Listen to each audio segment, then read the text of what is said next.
sa kwadi. Hindi po ang pinapabakal na lote. Si gusto pong bumakal.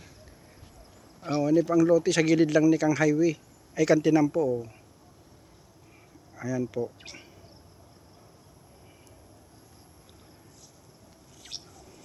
Pinsan to. Amuni po butsad to. Oo, pinsan to. Punsadi. Oo, punsa di pinsan to. Butsad to.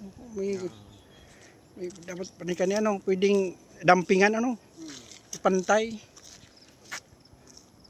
Amo po ining lote na pinapabakal na lote. Si gusto po, mag-PM na lang po kamo. Taibanan igdiyo.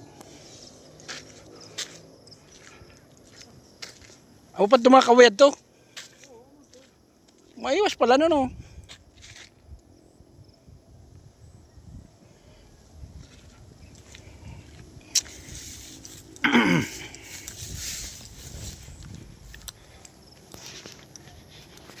Ini pong lote. Si gusto po, ini po ang pinapabakal pong loting ini. Sa gilid man lang ni Kang tinampo. Digdi po ini makukuha sa may masuli.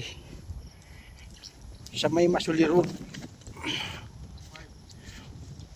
C5 man pala ni may C5 man pala masuli C5. Ini Kaya medyo may kaiwasan man shout out po si gusto po bumakal kaning loting ini. Pirang square meter ka ni? Pirang ano?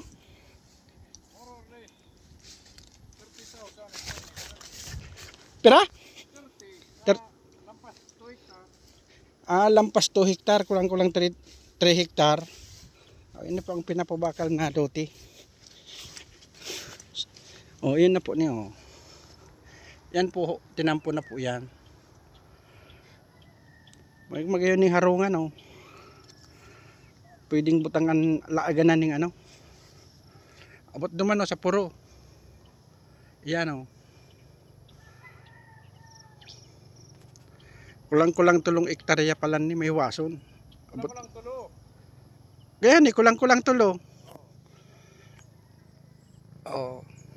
Okay na.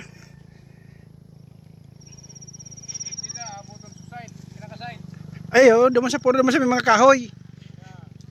Abot duman sa may kahoy.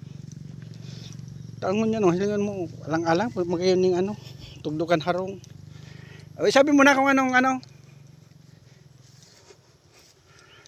tama na, arayo na kita. Pero ini ang right of way.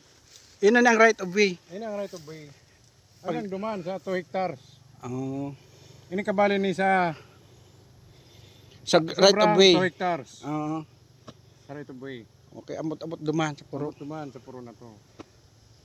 Si gusto po PM na lang po sa iya. Sa iya po ka PM mo. Yan. Gilbert Bonador. Contact number 0909-598-7886. PM na lang po sa kamo sa iya. Maiwasan po yan